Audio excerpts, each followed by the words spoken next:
What's happening, everybody? Welcome back to the channel. If it's your first time tuning in, please be sure to smash the subscribe button. If not, thanks for your continued support. As always, I'm here with Melanie today.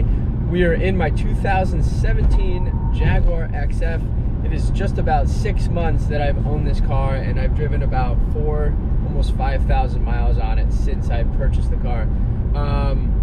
So today we're going to do a quick review of everything.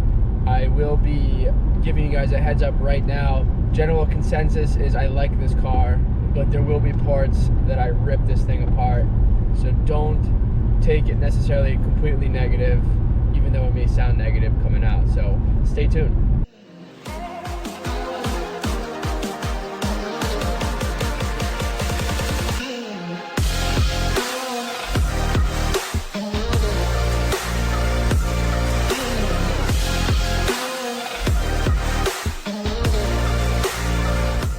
Alright guys, so I have driven a fair amount of cars in my short career of driving here.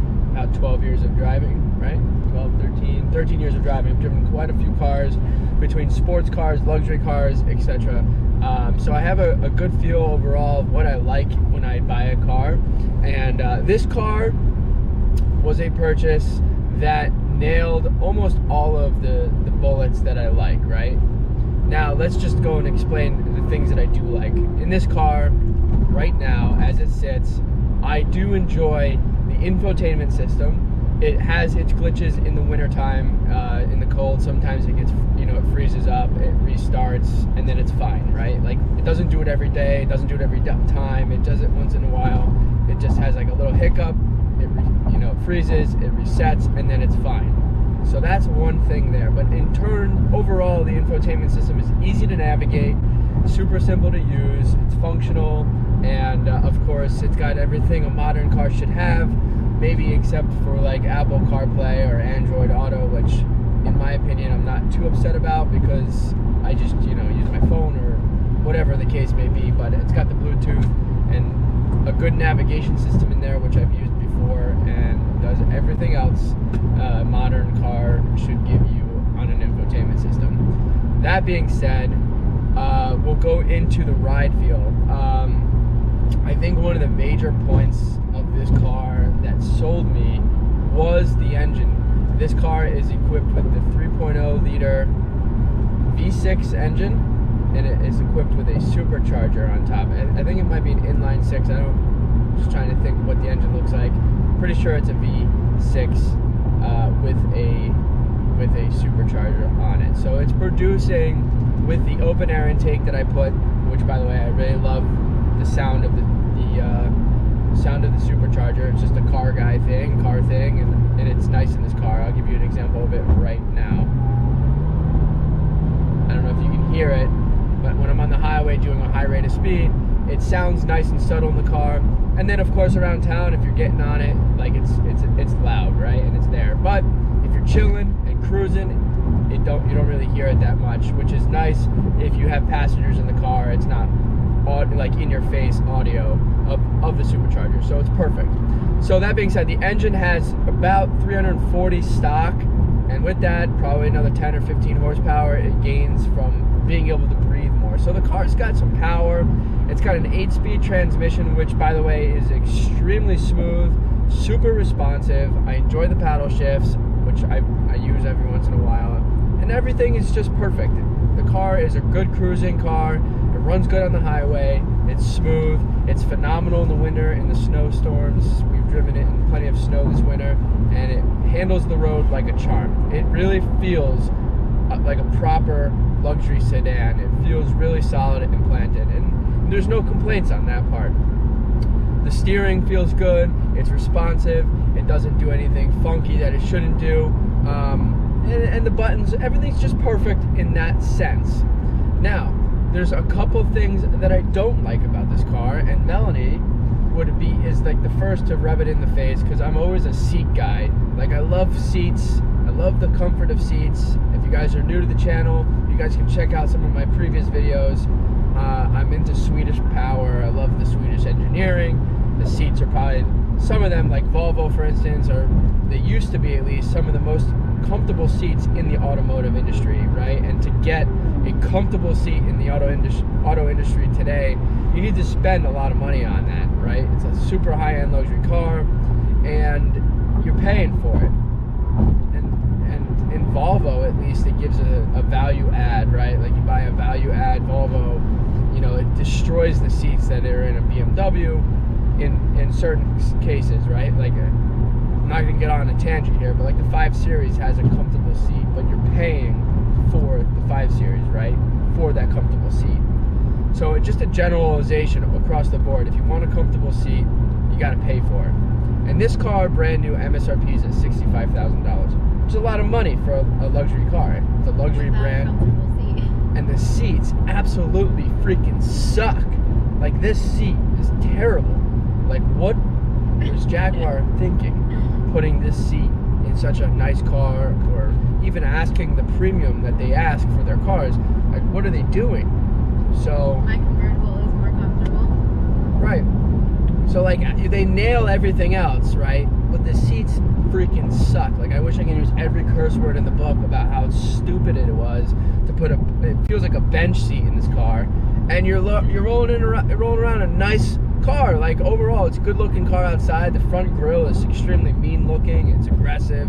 Power's there. The trans is good. Like, like, what are you doing? They don't know how to make seats. They don't know how to make seats. Like, Jaguar, if somebody's watching this video, please, please, please step it up on your seat game. It sucks. And on top of that, the materials of the leather, the leather on the seat feels cheap.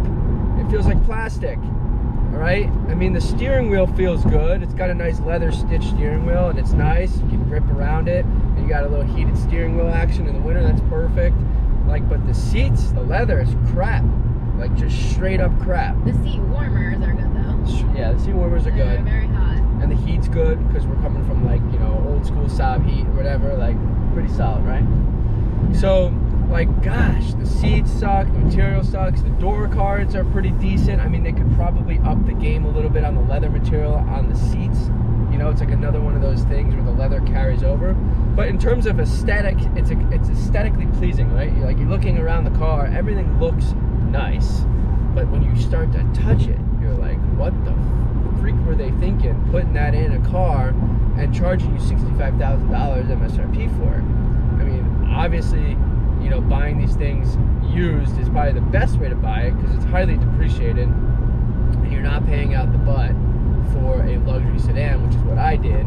But, you know, still, it carries through, right? Why would I buy this for X if I spend a couple $1,000s more and buy another comparable car that has a much better seat? Like, my legs start to go numb, my back starts to hurt, and it's like, what am I doing in this car?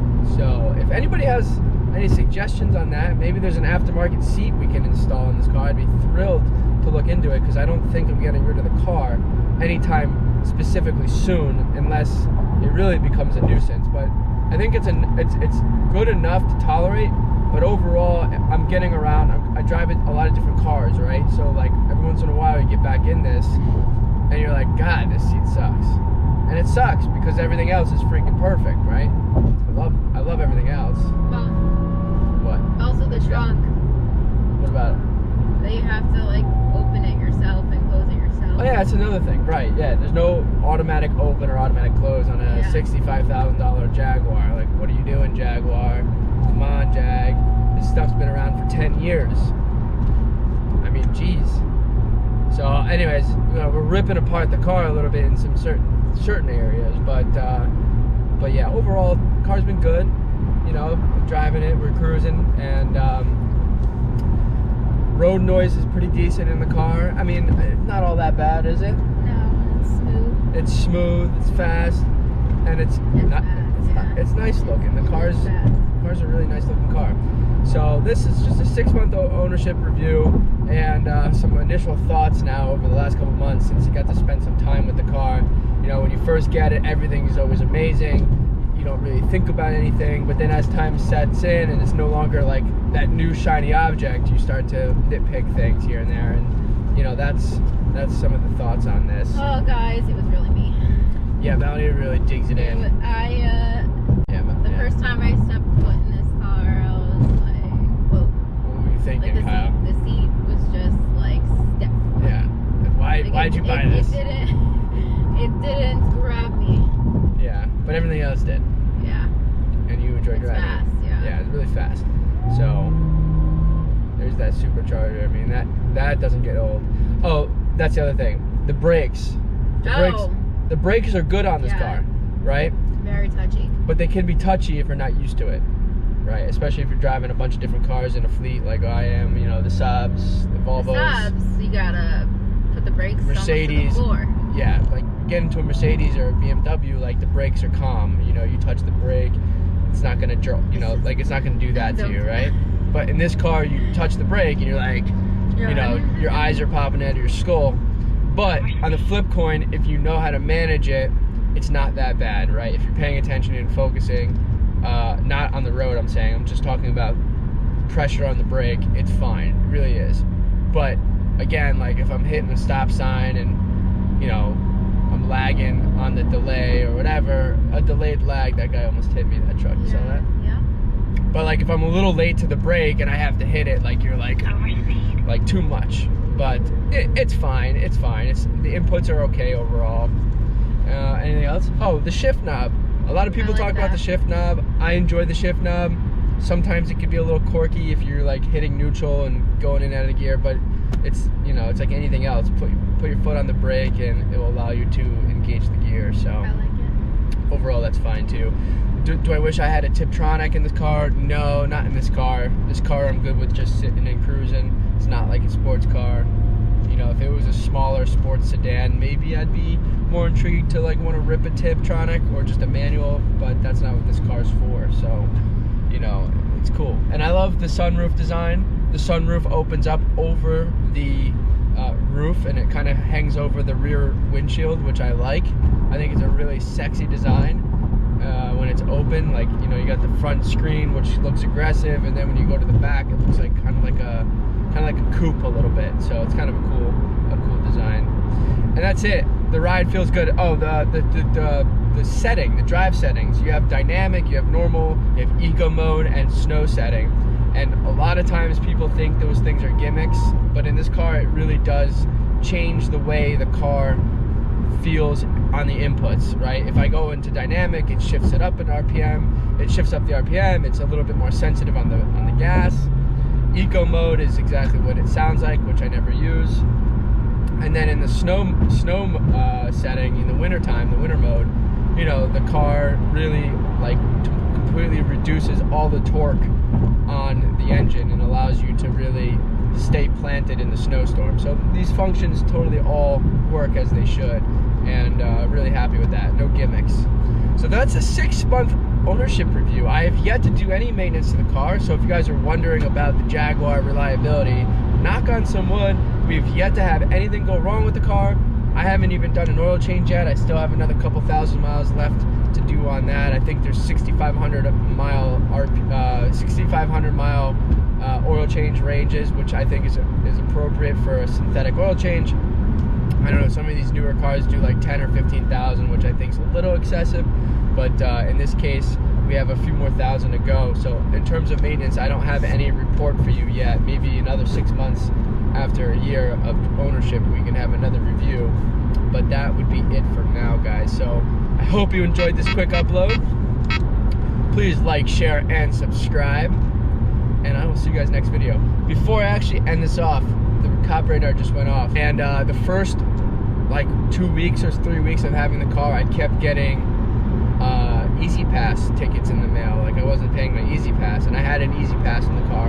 And of course, after doing a quick Google research, I have the heated coil packs in the windshield, and apparently in this model year, it affected the Easy Pass. So I had 2 little tickets. One was reversed because I reported the issue and registered the Easy Pass to the car, so I didn't get penalized.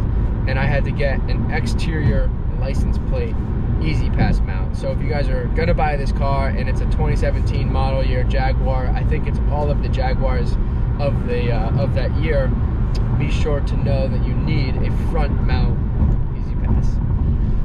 that's my 6 months. It's not too bad, guys. It really isn't. I mean, the seats suck, but that's about it. So anyways, stay tuned for the next video. Like, share, subscribe, and we'll see you next time. Thanks for watching.